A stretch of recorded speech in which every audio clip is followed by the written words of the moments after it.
हरे कृष्ण। तो अब हम भगवत गीता के दूसरे अध्याय के अंतिम पड़ाव पर है। तो ये दूसरा अध्याय जो है, इसको पूरे गीता का सार बताया गया। माने गीता को अगर संक्षिप्त में मुझे समझना है, तो दूसरा अध्याय आप अगर ठीक से समझ जाओ, तो इसमें आपको काफ़ी सारी क्लैरिटी आ जाती है। जैसे हमारे अफ्रीका के एक भक्त हैं, अफ्रीका में भी हमारा सेंटर है, केनिया में। तो वहाँ पर एक भक्त है और वो रेडियो जॉकी है। अब सोचिए आप अफ्रीकन व्यक्ति है, गीता के बारे में उसने सुना, पढ़ा, लेकिन वहाँ पर ऐसी फैसिलिटी नहीं थी कि गीता को ठीक तरीके से समझ पाएँ। तो उसने यहाँ-वहाँ से जो नॉलेज इकट्ठा किया तो वो दूसरे अध्याय तक समझ पाया। दूसरे अध्याय को उन्होंने ठीक से समझ लिया और फिर वो कहते थे कि उनको प्रचार की बड़ी इच्छा थी कि मैं भी प्रचार करना चाहूँ। तो फिर उन्होंने उनके जो वरिष्ठ भक्त है उनसे पूछा कि मुझे प्रचार करना है। तो उन्होंने कहा आपको गीता आती है क्या? तो उन्होंने कहा नहीं पूरी तो नहीं आती लेकिन दूसरे चैप्टर तक मैंने गीता पढ़ी है। तो फिर उनके जो सीनियर्स थे उनको लगा कि इनको परमिशन देनी चाहिए, नहीं देनी चाहिए प्रीचिंग की। तो उन्होंने कहा कि आपको जितना समझ में आया है उतना ही आप बताइए लोगों को, उससे ज़्यादा मत बताइए। तो उन्होंने कहा ठीक है मैं उतना बताऊँगा। तो आप यकीन नहीं मानेंगे उनका जो शो था वो रात में होता था पहले। माने जो पीक स्लॉट है उसमें उनको नहीं मिलता था। तो वो क्या करते थे, गीता से कुछ पढ़ते थे और लोगों को समझाते थे। और फिर कोई प्रश्न पूछता था तो उनके उनकी तरफ से वो जो जितना उनको समझाया वैसे वो उत्तर देते थे। तो धीरे-धीरे उनका शो इतना पॉपुलर हो गया कि उनका शो रेडियो पर प्राइम टाइम में आने लग गया। कितना जानता है वो व्यक्ति? खाली गीता का दूसरा अध्याय जानता है। तो गीता के दूसरे अध्याय के बेसिक नॉलेज पर उन्होंने जो लोग प्रश्न पूछते थे, आध्यात्मिक प्रश्न पूछते थे, तो दूसरे अध्याय पर वो अफ्रीकन भक्त ने उसका शो जो लेट नाइट में हुआ करता था वो प्राइम टाइम में आ गया। जितने उसके शो की चर्चा हो गई। तो ये दूसरा अध्याय वाक़ई में बहुत बेसिक है और बहुत इम्पोर्टेंट है। तो इसको अगर हम ठीक से समझ लें, तो हम हमारे आध्यात्मिक जीवन में बहुत प्रगति कर सकते हैं। आज का जो विषय है, जो हमने लिया है, जो एक्चुअली पिछले बार हम लेने वाले थे, लेकिन पिछले बार हमने थोड़ा रिकैप किया, उसके कारण रह गया।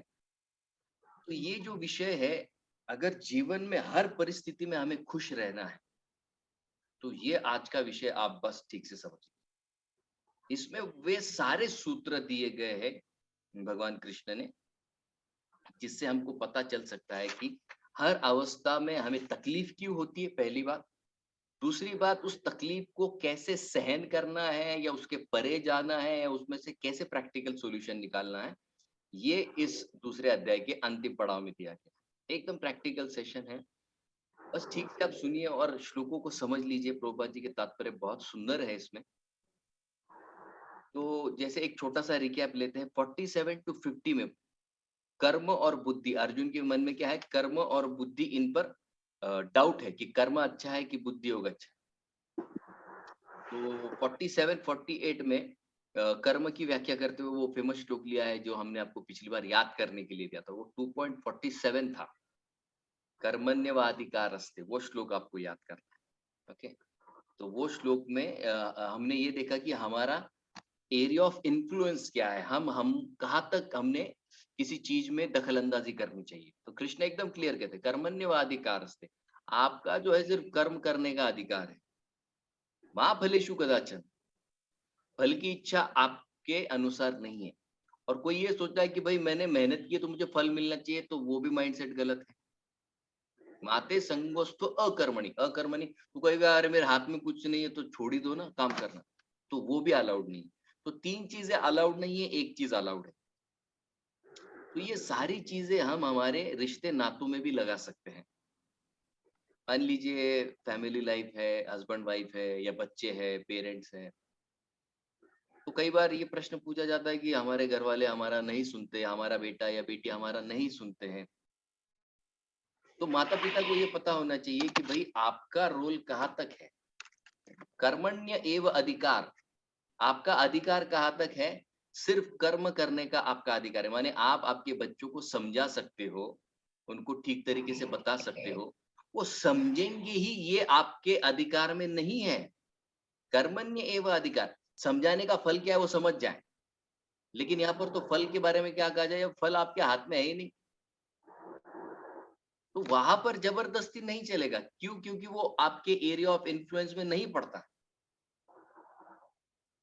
तो यहाँ पर अर्जुन कह रहे हैं कि भाई अच्छा तो ये ठीक है, तो फिर योग की परिभाषा 48 में की, समत्वम योग उच्यते। तो समता बुद्धि में रहना, उसी का नाम योग है। तो माता पिता जब अपने एरिया ऑफ इन्फ्लुएंस पर काम करते हैं और अपने एरिया ऑफ इन्फ्लुएंस जहां पर हमारा अधिकार नहीं वो छोड़ देते हैं, तो अपने आप उनका मन समता बुद्धि में आ जाएगा और वो योग में स्थित हो जाएंगे। और ये हर रिलेशनशिप में काम करता है। जैसे महाभारत में, हाल ही में हम महाभारत पढ़ रहे थे, बहुत सुंदर एक मुद्दा उसमें दिया गया। इस दुनिया में आप कहीं पर भी जाइए, आप भारतीय अफ्रीका में चले जाइए, अफ्रीकन है इंडिया में आ जाए, आप अमेरिका ऑस्ट्रेलिया कहीं भी चले जाइए, स्वर्ग में चले जाइए, नर्क में चले जाइए, कहीं पर भी चले जाइए, 3 तरीके के लोग हमेशा आपको मिलेंगे। पहला है, ये याद रखिएगा, पहला है जो आपसे वाकई में प्रेम करेगा, दूसरा है जो वाकई में आपका द्वेष करेगा, और तीसरा है जो हमेशा न्यूट्रल रहेगा। ये 3 तरीके के लोग आपको हमेशा मिलने ही वाले हैं। तो अब अगर मुझे पता है कि लोगों की 3 ही कैटेगरीज़ हैं, तो मेरे जीवन में मुझे ये चूज़ करना है कि कौन से लोगों पे मैं फ़ोकस करूँ। मेरे हाथ में क्या है, जो मुझसे प्रेम करता है मैं उससे प्रेम करूँ, तो हमारा जीवन भी खुशहाली से भरा रहेगा, मेरा मन भी शांत रहेगा। हम क्या करते हैं, जहाँ पर हमारा काम करने का एरिया है, वो छोड़कर बाकी सब जगह काम करते हैं। उसने मेरे लिए ये नहीं किया, उसने मेरा ये नहीं माना, उसने मेरा ये नहीं किया। अरे जहाँ पर आपका अधिकार नहीं है, वहाँ पर आप जा क्यों रहे हो? तो आप उन लोगों पे फ़ोकस कीजिए ना जो आपके लिए अच्छा करते हैं, अच्छा सुनते हैं, अच्छा बोलते हैं, आपसे प्रेम करते हैं, वहाँ पर फ़ोकस कीजिए। अपने आप आपके नाते संबंधी फैल जाएँगे और आपका जीवन आनंद से भर जाएगा। ये तो बता रहे हैं। तो समता ही योग है, ये 48 में समझाया। फिर 49 में कृष्ण बताते हैं, अब निष्काम भी हो गया, कर्म भी हो गया और बुद्धि योग भी हो गया। तो कृष्ण बताते हैं कि भाई इनमें मेरा ओपिनियन क्या है? तो कृष्ण कहते हैं सकाम कर्म से दूर रहो, दूरे न ये अवरम कर्म। सकाम बुद्धि सबसे खराब है। ये आपको विनाश की तरफ ही लेके जाएगी, बार-बार जन्म मृत्यु के चक्कर में। 49 में एकदम क्लियर कर दिया।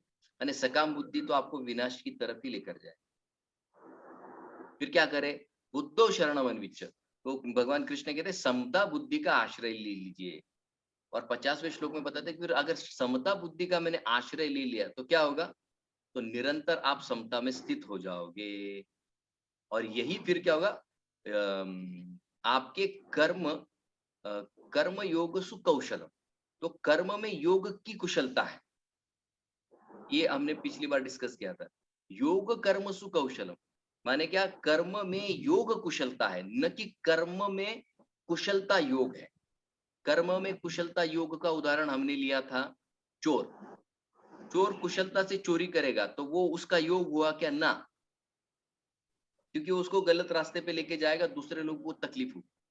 तो वहां पर कुशलता कर्म की नहीं, माने एक्सपर्टली काम करना ये योग नहीं है। यहाँ पर क्लियर हो गया। वरना तो चोर तो बहुत एक्सपर्टली काम करेगा, तो उसके लिए योग है क्या? नहीं। तो कर्म में योग कुशलता है, माने क्या? कर्म में समता ही कुशलता है। माने समता बुद्धि में स्थित होकर कोई काम करना ही ये कुशलता है। That is expertise. Expertise is staying काम एंड स्टडी एंड कूल। ये एक्सपर्टीज है। तो ये 50 श्लोक में वो हो गया। फिर 51 और 52 में उन्होंने कहा पावर ऑफ हियरिंग। श्रोतव्यस्य श्रुतस्य च। जो सुनना है और जो सुनकर हो चुका है, इसके ऊपर जब बुद्धि आती है तो वो मोह रूपी कीचड़ से वो बुद्धि बाहर आ गई है। इससे ये पता चलता है। क्योंकि ध्वनि हमने पहले अध्याय में भी लिया था कि शब्द जितना शुद्ध होगा उतना आपका जीवन आनंद से परिपूर्ण हो जाए। क्योंकि शब्द में आपको बांधने की भी ताकत है और शब्द में आपको मुक्त कराने की भी ताकत है। तो 51 और 52 में वही बोल रहे हैं कि आप शब्द जो है वो शब्द को आप ठीक तरीके से सुनिए। क्योंकि मोह रूपी कीचड़ से बाहर आने के 2 तरीके बताए गए। एक तो कर्म है और दूसरा है बुद्धि योग, सांख्य योग। तो कर्म में क्राइटेरिया क्या है? जब आप दूसरे को सुख पहुंचाने की बस आपको आदत सी लग जाए, वो आपके लिए फिर आपका रास्ता खुला कर देगा, मुक्ति का रास्ता। क्योंकि जब दूसरे को सुख देने की इच्छा होती है तो भूख प्यास सब भूल जाता है आदमी अपने आप। और जब अभ्यास भूलने के पश्चात भी वो काम में लगा है, इसका मतलब वो कौन से लेवल पर फंक्शनिंग कर रहा है, वो शरीर के स्तर पर नहीं आत्मा के स्तर पर आ चुका है। और यही तो अनुभूति करनी है 2.11 से लेके 2.30 में हमने जो चर्चा, वो कर्म के माध्यम से बड़ी आसानी से मिलती है, बुद्धि के मार्ग पे नहीं मिलती है। इसलिए कृष्ण क्या कह रहे हैं, आप कर्म को ज्यादा प्रेफरेंस दीजिए, सांख्य योग को मत प्रेफरेंस दीजिए, क्योंकि जब तक बुद्धि बहुत स्ट्रांग नहीं है तब तक कोई भी छोटा सा सेंस ऑब्जेक्ट आकर आपकी बुद्धि को लेकर जाएगा और आप विनाश के रास्ते पर पहुंच जाओगे। ठीक है, तो यहाँ पर हमने श्रोतव्यस्य श्रुतस्य च, और वो कह रहे हैं श्रोतव्य माने सुनो, कृष्ण के बारे में जब सुनोगे तो क्या होगा, अपने आप भौतिक वस्तुओं से निवृत्ति हो जाएगी और कृष्ण का आकर्षण बढ़ने लग जाएगा। श्रोतव्यस्य श्रुतस्य च, श्रवण करो, भगवान कृष्ण के बारे में आप क्या करो, श्रवण करो।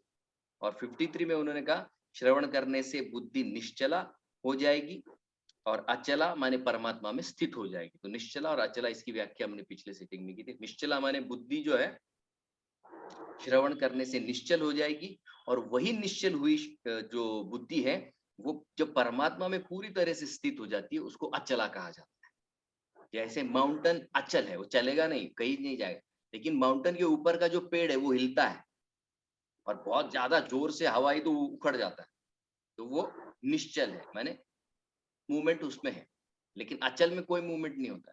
तो वो अचलता जो है परमात्मा में लगाने से आ जाती है। और 54 में वो कहते हैं मोह रूपी जो कीचड़ है उससे बाहर आना और योग को प्राप्त करना, ये उस साधक का परमोच्च स्तर है। ठीक है, अब इसी पॉइंट को लेकर 54 से मैं मेरी स्क्रीन अभी शेयर करता हूँ आपके साथ, तो आपको और ठीक से समझ जाएगा।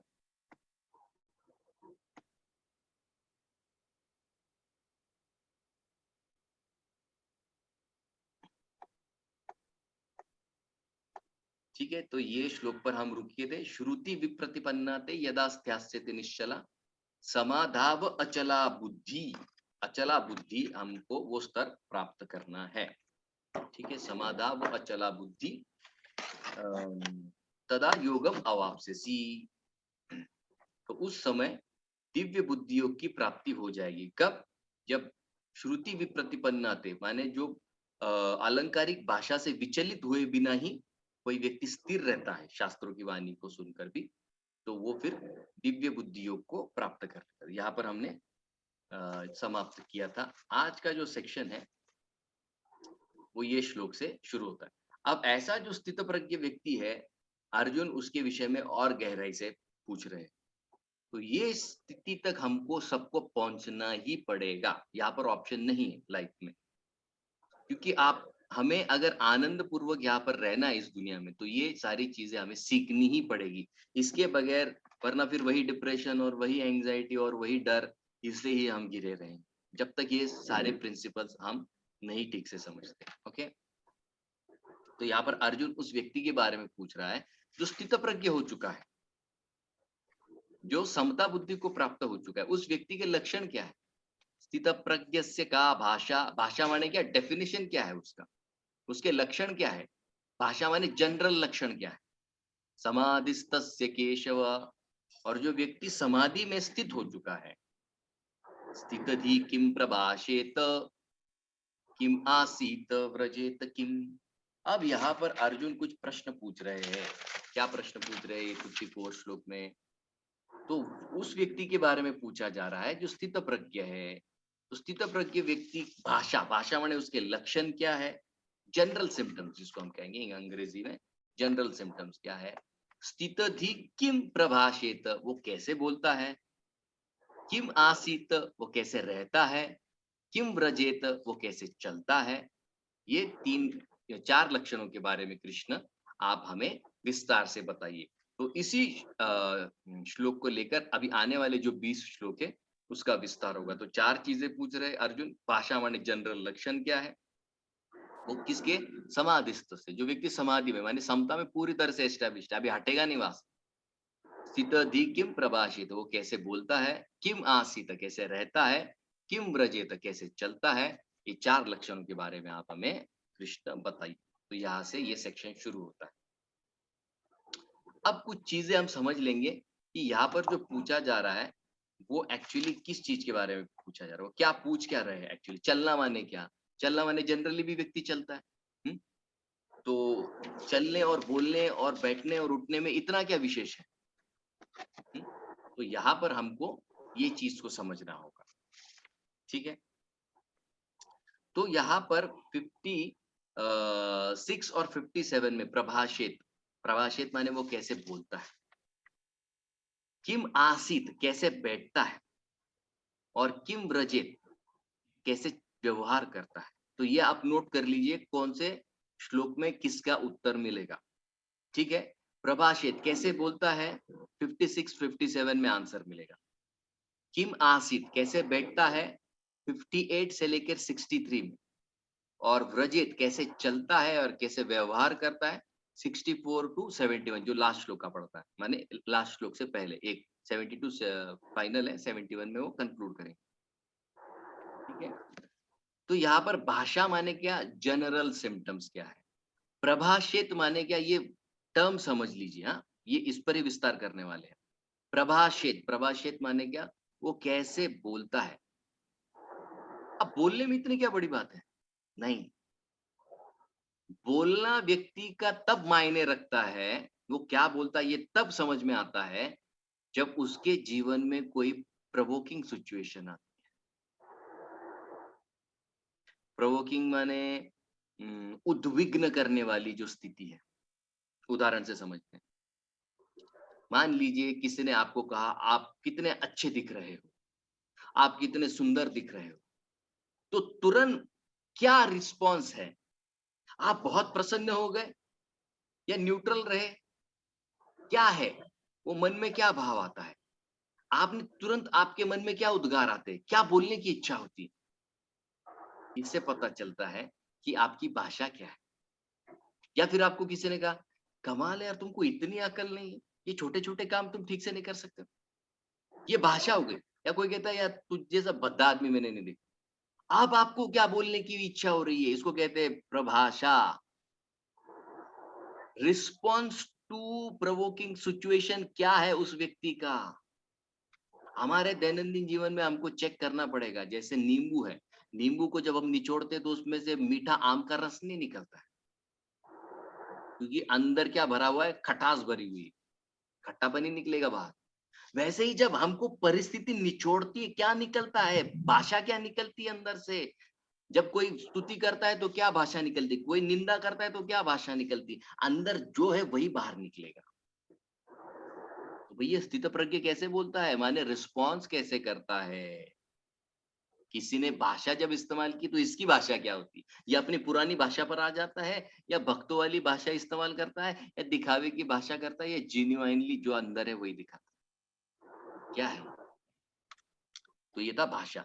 किम आसीत, किम आसीत माने क्या, कैसे बैठता है। अब इसके बैठने में क्या, बैठना तो जनरली व्यक्ति बैठता है। तो जैसे बैठे हम सारे लोग यहाँ पर बैठे हुए, बैठे सब, बैठने में क्या बड़ी बात है, नहीं, उसको नहीं कहा गया बैठना। यहाँ पर बैठना माने, मान लीजिए हम लोग बैठे हैं अभी और अचानक आपके घर वाले आपको पीछे से आवाज देते हैं, अब तो आपका माइक म्यूट है, ठीक है, तो आवाज नहीं आएगी। लेकिन आपका माइक अगर खुला है और पीछे से आपको आपका बेटा या बेटी कह रही है, माँ चाय लाऊं क्या तुम्हारे लिए, तो माँ को अगर चाय की तलब लगी तो माँ क्या कहेगी, हाँ लेके आ लेके आ, मैं माइक में कैमरा बंद कर देती हूँ, चाय पी लूंगी।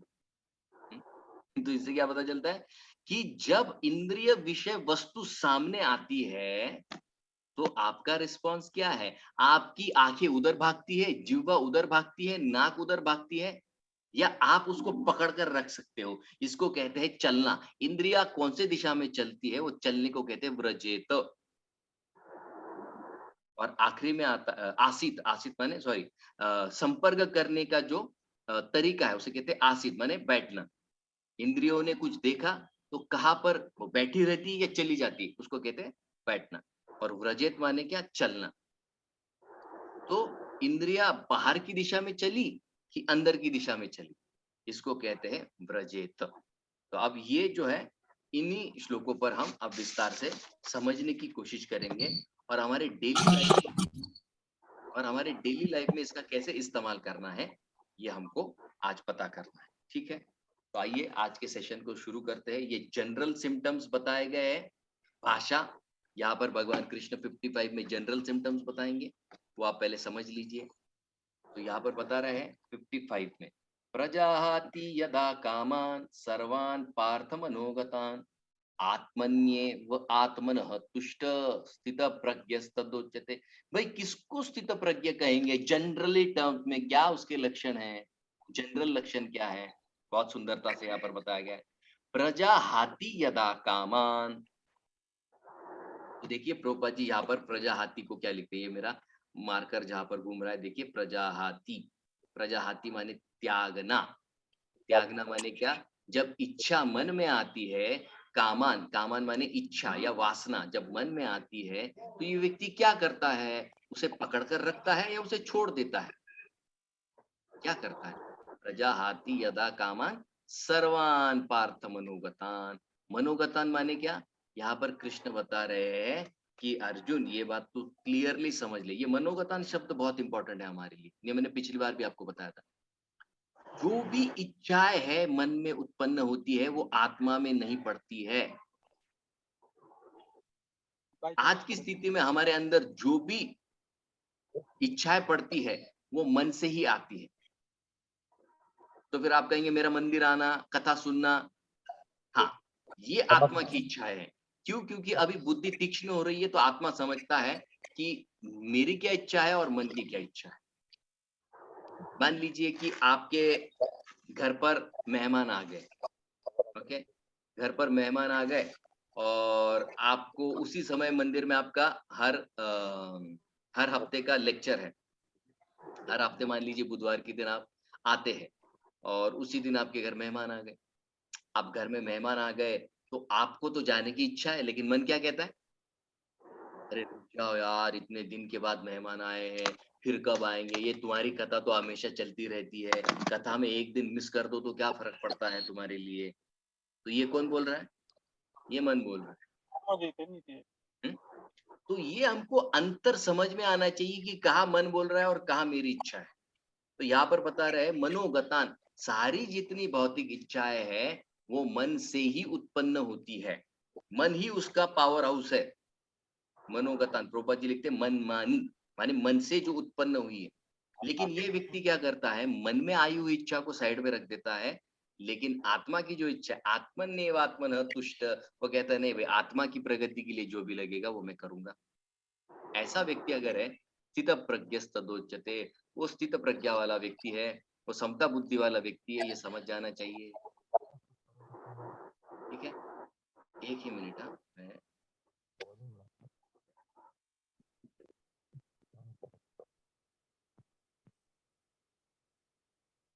ओके, ठीक है। तो ऐसा जो व्यक्ति है वो स्थित प्रज्ञा वाला व्यक्ति है। तो ये जनरल उसके सिम्टम्स बताए गए। तो जनरल 3 सिम्टम्स क्या है उसके? मन में, मन से उत्पन्न होने वाली जितनी सारी इच्छाएं हैं उसको त्यागने की शक्ति रखता है। और दूसरा, वो अपने आप में संतुष्ट रहता है। जैसे कई बार आप देखिए शादी ब्याह में जाते हैं, 500-600 लोग अगल बगल में, लेकिन फिर भी हमको अकेला महसूस होता है। क्यों? क्योंकि आपका मन यहाँ वहां भाग रहा है। एक तो बाहर भागेगा, नहीं तो अपने आप में वो कहेगा नहीं ये नहीं अच्छा है, वो नहीं अच्छा है, ये नहीं है, ये नहीं, माने क्या? अंदरूनी संतुष्टि नहीं है। इसके लिए कभी कभी साधकों ने क्या करना चाहिए? अकेले बैठिए और तब देखिए कि आपका मन कितना परेशान करता है।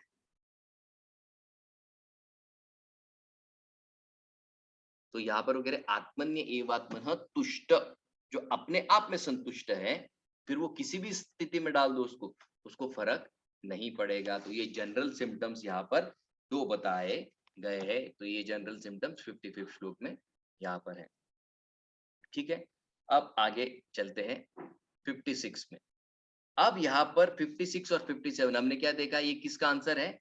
56 और 57 ये जो आंसर है, ये प्रभाषित कैसे बोलता है इसका आंसर है। ये 2 श्लोकों में वो कैसे बोलता है, ये हमको पता करना है। भाई जो स्थितधि मुनि है वो कैसे बोलता है? दुखेषु अनुद्विग्न मन, दुख में ये जो व्यक्ति है, इसका मन उद्विग्न नहीं होता है। सुखेषु विगत स्पृहा, और सुख में ये वो सुख के साथ बह नहीं जाता है। दुख हुआ, इतना दुख कि भाई कुछ कर नहीं पाता। सुख इतना हुआ कि वो कहता है कि और कुछ चाहिए ही नहीं, बस मेरा जीवन, कोई भगवान की जरूरत नहीं, किसकी जरूरत, उसमें भी बह गया। दुखेषु अनुद्विग्न मन सुखेषु विगत स्पृहा। ये जो व्यक्ति है, इसका मन जो है डिस्टर्ब नहीं होता है सुख और दुख में। सुखेषु विगत स्पृहा, और सुख में बहुत बह भी नहीं जाता। वीत, वीत माने नहीं है, इसमें क्या नहीं है? राग माने आसक्ति, भय माने भय, और क्रोध माने क्रोध। ये तीन चीजें उसमें नहीं है। ऐसे व्यक्ति को क्या कहेंगे? स्थितधीर मुनि उच्चते। जैसे हमारे सुखदेव गोस्वामी की कथा आती है भागवत के पहले स्कंद में। भागवत के पहले स्कंद में जो भागवत के सबसे प्रमुख कथाकार है, व्यासदेव जी के पुत्र सुखदेव गोस्वामी, वो हस्तिनापुर राज्य में प्रवेश करते हैं। और हम ये जानते हैं कि जैसे उनका जन्म हुआ, उन्होंने घर छोड़ दिया और भगवत प्राप्ति के लिए आगे निकल गए। तो जब वो दिल्ली साइड में माने हस्तिनापुर में आते हैं, तो वहां पर एक गांव में जब प्रवेश करते हैं, तो वहां के गांव के बच्चे और स्त्रियां उनको देखकर एकदम चकित हो जाती, क्योंकि वो विवस्त्र है, लेकिन दिखने में इतने सुंदर है, इतने सुंदर है कि स्त्रियां मोहित हो जाती। तो समझता ही नहीं ये व्यक्ति कौन है सुंदर, लेकिन सब शरीर धूल से ढका हुआ है, बाल बिखरे हुए हैं, लेकिन अपने आप में मस्त है। तो बच्चे क्या करते हैं, उन पर पत्थर मारने लगते, पत्थर फेंकने लगते।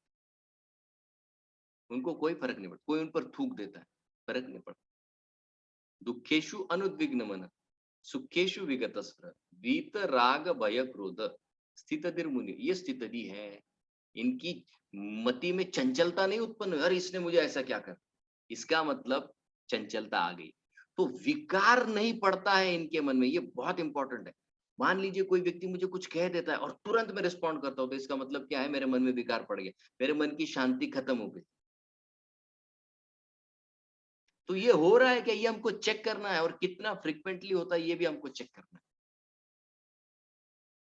क्योंकि हमें अब उस दिशा में मार्गक्रमण करना है। जैसे अमेरिका के अमेरिका में उनका जो एयरफोर्स है, उस पर एक डॉक्यूमेंट्री बनी है। तो वो जो डॉक्यूमेंट्री है, उसमें उन्होंने सुंदर एक बहुत अच्छी बात कही। उनके जो पायलट्स हैं, उनका स्ट्राइक रेट जो है 99% है। माने उन्होंने अगर एक मिसाइल छोड़ी तो कितना परसेंटेज चांस है कि वो हिट होगी? 99% हिट होगी होगी। तो फिर कोई पूछो तो भाई इतना कैसे इन्होंने माहिरता हासिल कर ली? तो वो क्या करते हैं, जब भी उनका पायलट कोई गलती करता है तो पायलट को डांटते कभी नहीं। वो क्या करते हैं, तुरंत पायलट को कहते हैं कि भाई तू यहाँ पर गलत हो गया, बस तू इसको सुधार ले।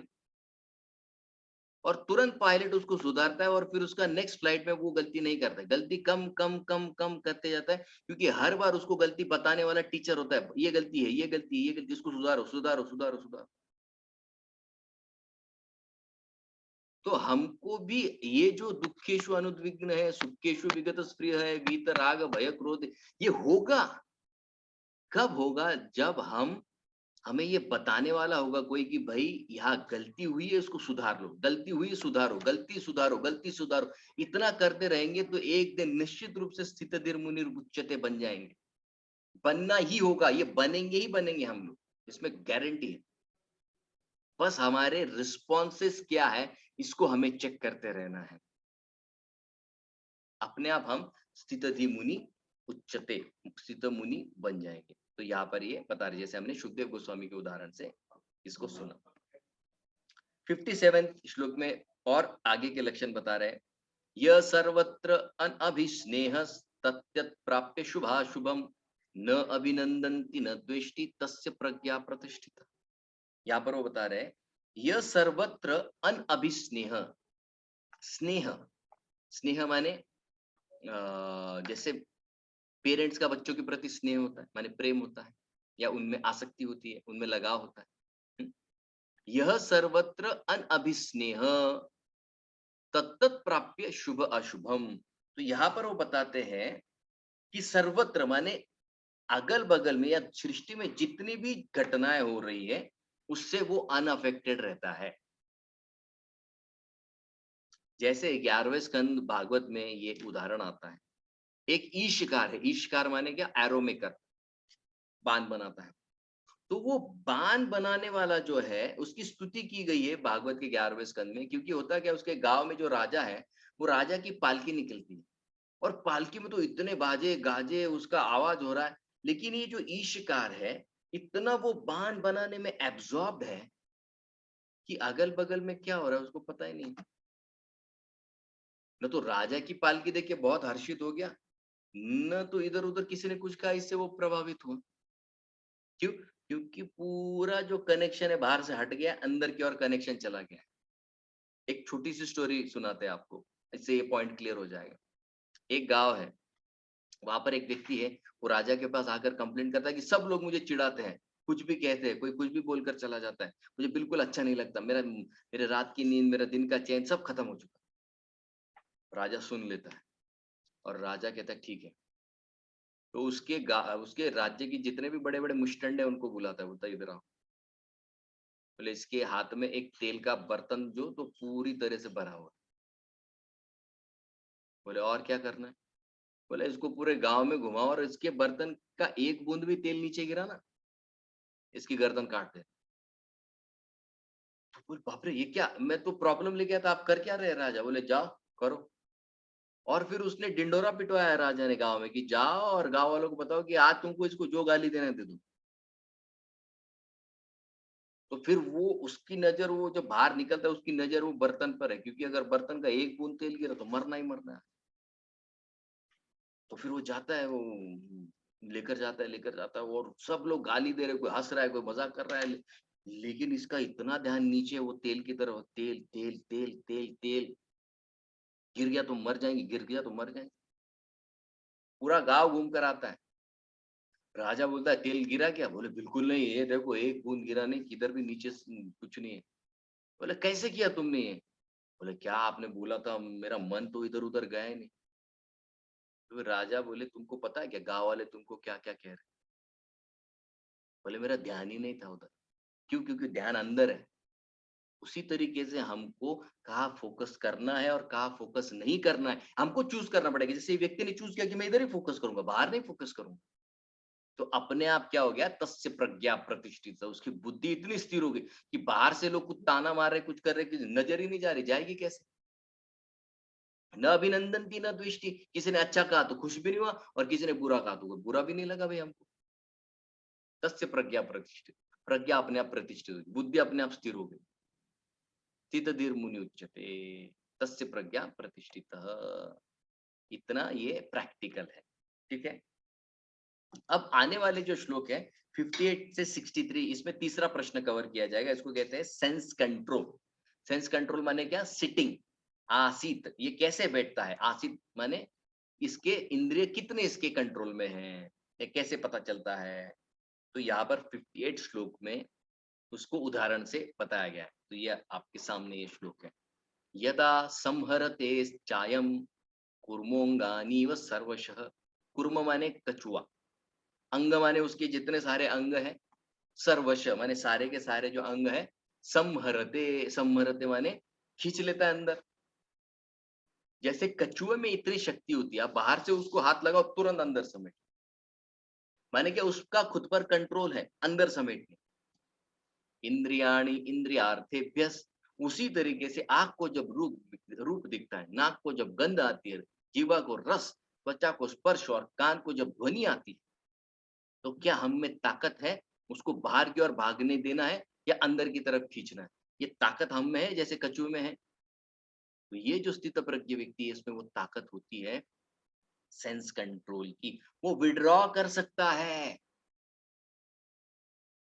हम में विड्रॉवल पावर है। विड्रॉल माने क्या?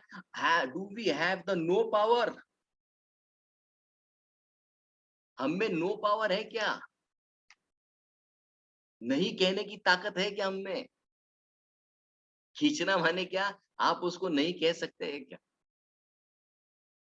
ये पावर हमको डेवलप करनी पड़ेगी। जैसे कछुआ तुरंत हटा लेता है अपने सारे इंद्रियों को, वैसे क्या मुझे जब मेरे सामने प्रलोभन आता है तो मैं मेरे इंद्रियों को हटा सकता हूँ क्या? मोबाइल है मेरे हाथ में, एक गलत बटन दबा दो तो सब सारी गलत चीजें आ जाएगी इस पर। गलत चीजें जब सामने आती है, क्या मुझ में इतनी शक्ति है? मेरी आँखों को कहना नहीं भई नहीं, मैं ये नहीं देखूँगा, क्यों क्यों नहीं? उसका भी कारण आगे आएगा। लेकिन यहाँ पर विथड्रॉल, नो की पावर की जाती है। इतनी ताकत है क्या कछुए की तरह? अच्छा, कछुआ क्यों अंदर खींचता है सारी चीज़ें? क्योंकि उसको तुरंत लगता है कि ये खतरा है। वैसे क्या मैं ये जानता हूँ कि मेरी आँखों के लिए खतरा क्या है, मेरे नाक के लिए खतरा क्या है, मेरी जिह्वा के लिए खतरा क्या है, मेरी त्वचा के लिए खतरा क्या है, मेरे कान के लिए खतरा क्या है? अगर नहीं पता है, तो फिर आपकी प्रज्ञा प्रतिष्ठित नहीं हो सकती। इंद्रियों को विथड्रॉ करने की, नो कहने की ताकत हम में है क्या? अगर नहीं है, जैसे कोई मुझे कुछ भला-बुरा कह दे, कितनी बोलने की इच्छा होती है, बोल दो इसको। क्या हम खुद को रोक पाते हैं? क्या वो रोकने की ताकत हम में है? हुँ? तो ये नो पावर का श्लोक है। एन-ओ, नो। आप में नो कहने की ताकत डेवलप करनी होगी। जैसे कई बार होता है हमारे साथ कि ऑलरेडी शेड्यूल्ड होते हैं सारे प्रोग्राम, लेकिन वक़्त कहते यहाँ पर भी चलो, वहाँ पर भी चलो, प्रभु जी ये प्रोग्राम करो। नहीं कहना पड़ता है, पहले बहुत मुश्किल होता था नहीं कहना, फिर रात में बहुत तकलीफ होती थी, सुबह उठने में दिक्कत होती थी। लेकिन अभी ये नो पावर हमने डेवलप कर कि नहीं भाई, मुझे पता है दिन में मैं एक ही क्लास ले सकता हूँ, मेरा एक ही क्लास का प्रिपरेशन होता है एक दिन में, मैं 2-2 3-3 क्लास नहीं दे सकता। तो हमने भाई अब तय कर लिया है कि हफ्ते में अगर 7 दिन भी क्लास होगा तो हम 1 क्लास के ऊपर क्लास नहीं देंगे। फिर आपको बुरा लगे तो ठीक है, अच्छा लगे तो ठीक है, क्योंकि हमें खुद के विषय में भी चिंतन करना है। मेरे दोस्त कह रहे हैं ये पार्टी को चलो, वो दोस्त कह रही है वो पार्टी को चलो, यहाँ पर जाना है, रिश्तेदार कह रहे वहाँ पर जाना है। हाँ, ठीक है, लेकिन मुझे जब नहीं कहना है, वो नहीं कहने की शक्ति मुझ में है। नो पावर बहुत ज़रूरी है। जहाँ पर नहीं कहना है, वहाँ पर नहीं ही कहना है। ये शक्ति हमें ये कूर्म सिखाते हैं। कूर्म माने क्या? कछुआ। तो सेंस कंट्रोल के एग्ज़ाम्पल के लिए कछुए का यहाँ पर भगवान उदाहरण देते हैं। तो फिर नहीं कहने की शक्ति कहाँ से आएगी मुझे? मुझे नहीं कहना ठीक है, आप बता रहे हो, लेकिन नहीं कहने की शक्ति आएगी कहाँ से? आंसर यहाँ पर है। चिंता मत कीजिए, कृष्ण आपको बीच में नहीं छोड़ेंगे। अगर मेरे दोस्त कह रहे हैं कि वहाँ पर ठेले पर चल और इतने गरम-गरम समोसे मैं तुझे खिलाता हूँ, लेकिन मुझे पता है कि भगवान को भोग लगाए बगैर नहीं खाना है। अब मैं क्या करूँगा? हुँ, क्या करूँ? तो ये हमको पेरेंटिंग का एक ज़बरदस्त श्लोक है। आप देखिए, इसको मैं आपको समझाता हूँ। माता-पिता कहते हैं ना, मेरा बच्चा मोबाइल पर रहता है, मेरा बच्चा वीडियो गेम खेलता है। हुँ, मेरा आपसे एक ही प्रश्न है, are you as a parent more smarter than the mobile phone?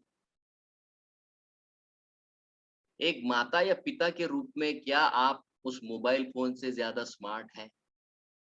क्या as a mother and father आप स्विगी से ज़्यादा अच्छा खाना बना सकते हैं? आज बच्चे को माँ से ज़्यादा आकर्षक मोबाइल लगता है। सिंपल है, क्योंकि माँ और पिता दोनों बैठकर बच्चे के साथ टाइम नहीं स्पेंड करते। वो ये नहीं समझता है कि जीवित व्यक्तियों के साथ आदान-प्रदान में ज़्यादा आनंद है, इसलिए वो आदान-प्रदान कहाँ ढूँढ रहा है? वो एक खिलौने में ढूँढ रहा है, मेरे दोस्त मैं ये खेलूँगा, वो खेलूँगा। कमी बच्चे में नहीं है। तो यहाँ पर जो श्लोक में बताया जा रहा है, विषयाभिनिवर्तन्ते, विषयों से अगर निवृत्ति पानी है, निराहारस्य देहिना, आहार जो है, आहार माने यहाँ पर क्या? कंट्रोल, देहिना माने जीवात्मा को कहा गया। रसवर्जम रसोप्यस्य परम दृष्ट्वा निवर्तते। परम दृष्ट्वा माने क्या? आप ज़्यादा आकर्षक लगते हो क्या आपके बच्चे को मोबाइल से? क्या बच्चा स्विगी के ऊपर माँ के हाथ का खाना चूज़ करता है क्या? ये है, उसको हायर टेस्ट दिए बगैर वो बच्चा आपका नहीं सुन सकता। हमको उस बाहर की चीज से ज्यादा आकर्षक बनना पड़ेगा, क्योंकि उसका जो रस उसको प्राप्त हो रहा है वो बाहर की चीजों में प्राप्त हो। उसको मोबाइल में ज्यादा रस प्राप्त हो रहा है, क्योंकि माता पिता बैठने के लिए तैयार नहीं। माता कहती है मुझे वर्किंग करना है, पिता कहते हैं मुझे वर्किंग करना है, तो बेटा बोलता है मुझे भी मोबाइल के साथ वर्किंग करना है। उसकी भी तो इंद्रिय है, उसका भी तो मन है, उसको तो कहीं ना कहीं रिझाना पड़ेगा उसे। तो ये अगर कूर्म अंग की तरह हमें अंदर समेटने हैं हमारे इंद्रियों को, तो क्या करना होगा? परम दृष्टवा, एक उच्च प्रकार का स्वाद इंद्रियों को देते रहना पड़ेगा, देते रहना पड़ेगा, देते रहना पड़ेगा। तो अपने आप वो इंद्रिया बाकी की जो निचले वाले रस है ना उसको नहीं कहते। अगर माँ रोज घर पर कुछ अलग अलग आइटम बनाए, तो काहे को बच्चा ठेले पर जाएगा खाने? गया भी तो वो तुरंत टैली कर पाएगा, नहीं यार माँ के हाथ का माँ क्या। तो ये अनुभव की स्थिति बता रहे हैं यहाँ पर भगवान कृष्ण। अरे उसको अनुभव जन्य ज्ञान दीजिए ना आप, कि भाई तू कंपेयर करना, मेरे साथ बैठकर बात करने में ज्यादा आनंद है या मोबाइल पर बात करने में ज्यादा आनंद है? ये जब आप उसको अनुभव जन्य ज्ञान देंगे, तो उसी को तो कहते हैं ना परम दृष्टवा। एक उच्च प्रकार की अनुभूति आएगी, निचले प्रकार की अनुभूति अपने आप छूट जाएगी। तो साधक के लिए ये श्लोक बहुत इंपॉर्टेंट है। इसलिए मंदिर में आना, भक्तों के साथ बैठना, भक्तों के साथ बैठकर प्रसाद खाना, अपने सुख दुख की बात बताना, इससे क्या होगा? वो उच्च रस की अनुभूति होगी। और फिर बाहर की दुनिया छूट भी जाए तो फर्क क्या पड़ेगा? क्योंकि उच्च रस का आस्वादन। आइंस्टाइन का उदाहरण आता है। आइंस्टाइन की माँ उसके लिए टिफिन लेकर आती थी। तो आइंस्टाइन की माँ जब रोज टिफिन लेकर आती थी, तो कई घंटों वहां पर बैठे रहते थे लैब में। तो उसके दोस्त जब डब्बा खोल के देखते तो उनको लगता भरा हुआ, तो उनको लगता था ये खाएगा नहीं, अपन खा लेंगे। और आइंस्टाइन जब 8 10 12 घंटे के बाद बाहर वो डब्बा लेने आते थे, उनको वो डब्बा देख खोलते थे तो उनको वो देखते थे कि डब्बा खाली, उनको लगता है अरे मैंने खा लिया डब्बा, वापस आ गया मैं, छोड़ो काम। परम दृष्टवा। एक कवि है, कवि बाहर की दुनिया में इतना नहीं रहता है, वो अपने मन में रहता है। ये ऐसे, ये निसर्ग में ऐसी सुंदर बात है, ये है वो है।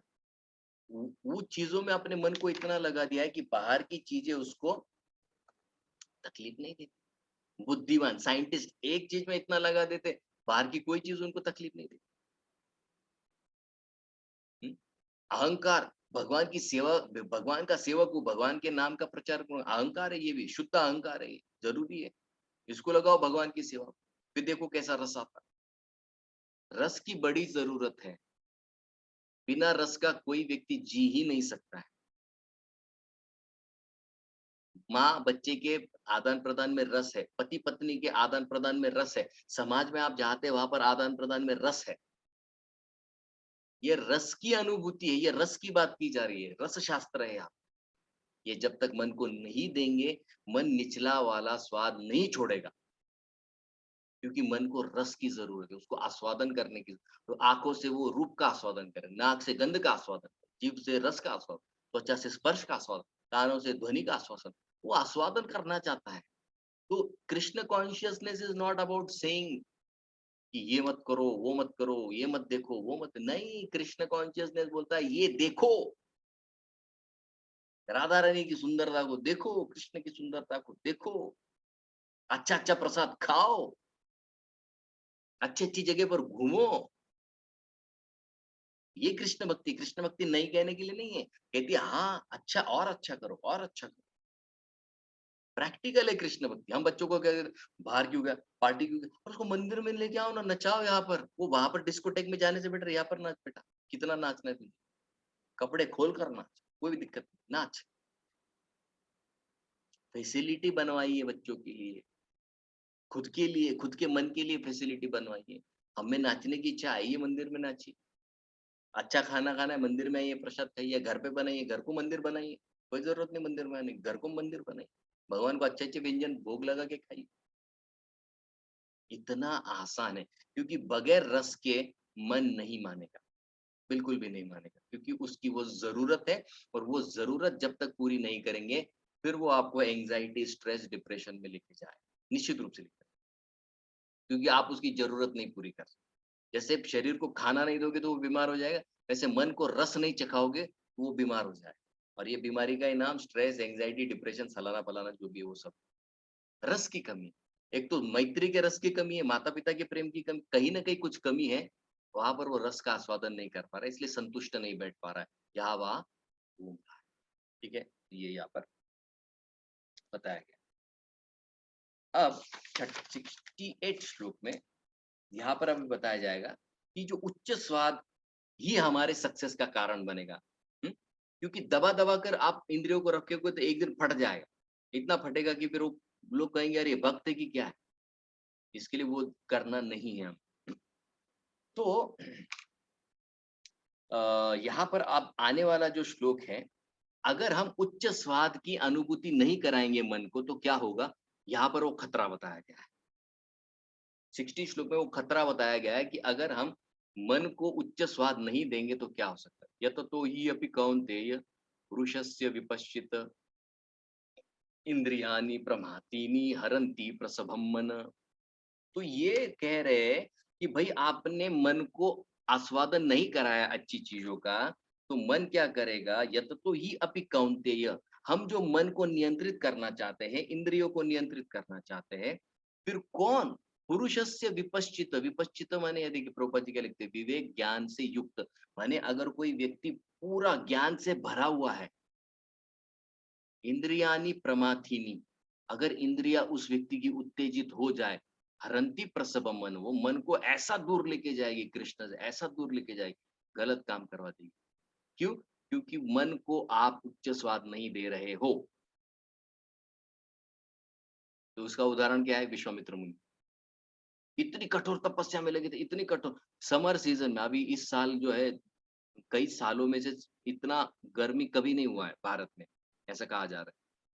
तो ऐसी भयंकर गर्मी में वो 10 आग लगाकर उस आग के बीच में बैठते थे, इतनी तपस्या कर। लेकिन हुआ क्या, रस की प्राप्ति नहीं हो रही, उसमें तपस्या, तपस्या माने क्या, तपाना, तपाना माने क्या, अगर आप किसी चीज को तपाते हो उसमें की सारी जो मॉइस्चर है उड़ जाता है और पूरा ड्राई हो जाता है।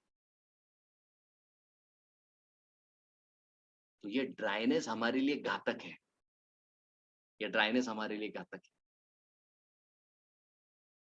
तो हमको क्या करना है, जूस चाहिए, जूस माने रस, रस होगा तो मन प्रसन्न रहेगा, आनंदी रहेगा और आपको भी आनंदी रहने देगा। तो यहाँ पर कह रहे हैं बड़े-बड़े विद्वानों का मन हर लिया गया है क्योंकि उनके जीवन में रस की कमी है। इसके लिए कृष्ण यहाँ पर क्या कह रहे हैं अर्जुन को, बेटा तू ज्ञान मार्ग पे मत लग, कर्म मार्ग ही तेरे लिए अच्छा है। तू तेरा काम धंधा मत छोड़, काम धंधा करते करते मेरे लिए कर, अपने आप विरक्ति आ जाएगी। तो यहाँ पर कृष्ण बता रहे हैं कि कर्म योग उत्तम है बुद्धि योग से ज्यादा।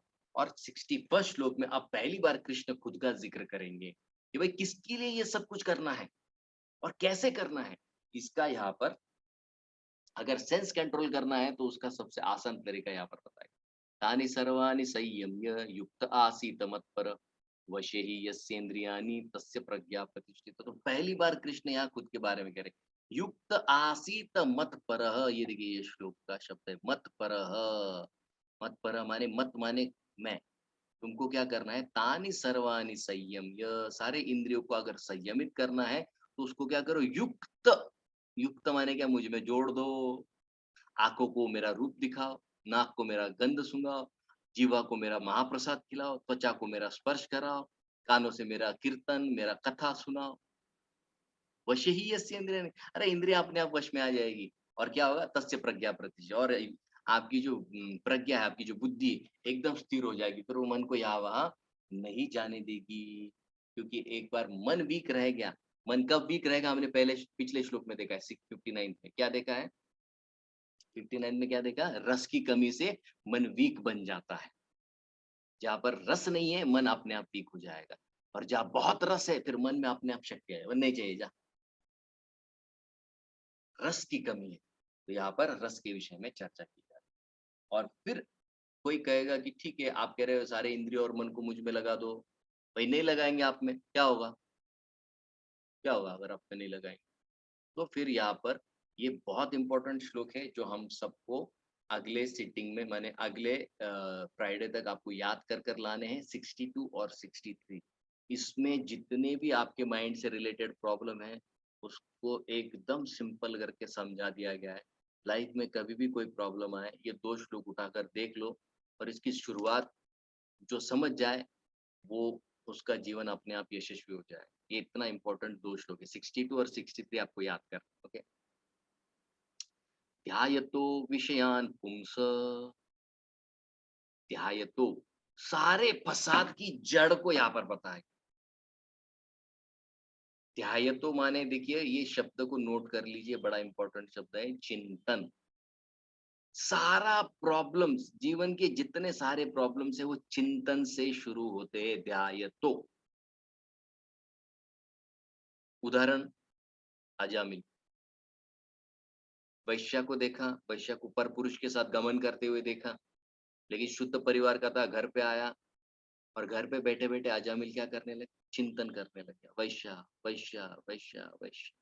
इतना चिंतन किया, इतना चिंतन किया, चिंतन करने से क्या होगा? ध्यायतो विषय, विषय माने यहाँ पर ऑब्जेक्ट हो सकता है, प्लेस हो सकता है, कुछ भी हो सकता है। तो यहाँ पर वो व्यक्ति का चिंतन कर रहा है, विषय पुंस, पुंस माने व्यक्ति। तो क्या हुआ उससे चिंतन करने से क्या होगा? संग, अटैचमेंट हो जाएगा। एक ही चीज को बार-बार देखते रहिए, नई अटैचमेंट हो आप देख लीजिए, आपका मन आराम से अटैच हो जाए। एडवर्टाइजमेंट वाले क्या कराते हैं आपसे? बार-बार ध्याय तो कराते, चिंतन कराते प्रोडक्ट का, आप मॉल में जाते बराबर वही उठा कर लेते हैं। क्यों? चिंतन हो चुका है, संग हो चुका है, अटैचमेंट हो चुका है ऑलरेडी। फिर आगे क्या होगा? संगात संजायते काम, काम माने क्या? अब अटैचमेंट हो गई तो वो मन क्या कहेगा? मुझे तो कुछ भी करो, चाहिए ही चाहिए। फिर बुद्धि क्या करेगी? मन, मन अगर प्रबल हो गया तो बुद्धि, मन, मन बुद्धि की बात नहीं सुनेगा। मन क्या कहेगा? कुछ भी कर, तू सोच और मेरे लिए वो लेके आ। तो बुद्धि फिर उस दिशा में सोचने लगती है, कैसे? तो आजामिल सोचने लग गया, वैश्य को कैसे घर पे लाऊं, वैश्य को कैसे? तो उसने क्या किया? उसको नौकरानी करके रख लिया घर में। और नौकरानी करके जब घर में रख लिया तो क्या हुआ? माता पिता को निकाल दिया, बच्चों को निकाल दिया, पत्नी को निकाल लिया और वैश्या को घर में रख लिया।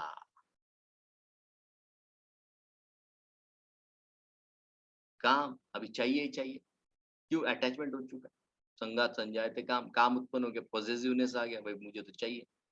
काम पूरा हुआ तो लोभ में परिवर्तित हो जाता है, नहीं पूरा हुआ तो क्रोध में परिवर्तित हो जाता है। कामात् क्रोधो विजायते। जब भी आपको क्रोध आए ना तो समझ लेना ध्यान हुआ है, किसी चीज से बहुत ज्यादा आसक्ति हुई है और उसको प्राप्त नहीं कर पाए, इसके लिए गुस्सा है। यही श्रृंखला है, छोटे बच्चे से लेकर बूढ़े तक यही श्रृंखला है। इसके आगे क्रोध का कोई कारण है ही नहीं। आसक्ति ही क्रोध का कारण है। आसक्ति अधूरी रहने की वजह से ही क्रोध आता है। आसक्ति जब पूरी नहीं होती वो क्रोध में अपने आप परिणित हो जाती है। तो अगर कोई कहता है कि भाई माइंड को कंट्रोल नहीं करेंगे, कृष्ण में नहीं लगाएँगे तो फिर ये सब आपको झेलना पड़ेगा। भाई इधर नहीं रुकता है। अभी क्रोध आ गया, क्रोधात् भवति सम्मोह, क्रोधात् भवति सम्मोह, सम्मोह माने क्या? भ्रम हो जाता है। माने जो व्यक्ति गलत है उसको सही समझने लगता है। जैसे रावण, सब बता रहे हैं, रावण छोड़ दे सीता को, रावण छोड़ दे, बोले नहीं, क्यों? क्रोधात् भवति सम्मोह, इतनी आसक्ति हो गई कि बेविल्डर हो गया। बेविल्डर माने क्या? भ्रम में, सही को गलत समझ रहे हो और गलत को सही समझ।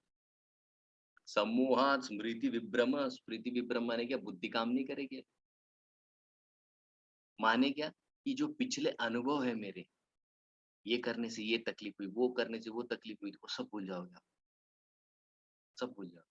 पिछली बार 10 समोसे खाए थे, जुलाब पे जुलाब, जुलाब पे जुलाब हुआ, लेकिन 4 महीने के बाद फिर से जब दिखे, नहीं रोक पाए। क्यों? क्योंकि वो अनुभव को ढक दिया है। किसने? आसक्ति ने ढक दिया। जो होगा देख लेंगे। स्मृति भ्रंशात् बुद्धिनाशो, बुद्धि नहीं चल रही है, बुद्धि नाशात् प्रणश्यति, फिर से वो चक्र में आप डूब जाओगे और पतन हो जाएगा, गारंटी है। तो ये हम साधकों के लिए बहुत इंपॉर्टेंट सेक्शन। अगर खुश रहना है, मन नियंत्रित करना पड़ेगा और मन नियंत्रित करना है तो क्या करना पड़ेगा? सारे इंद्रियों को कृष्ण की सेवा में लगाना पड़ेगा। तो यहाँ तक रुकते, अगले थोड़े ही श्लोक बाकी है, वो हम अगले सीटिंग में लेंगे। अभी किसी को कोई प्रश्न है तो हम प्रश्न लेंगे।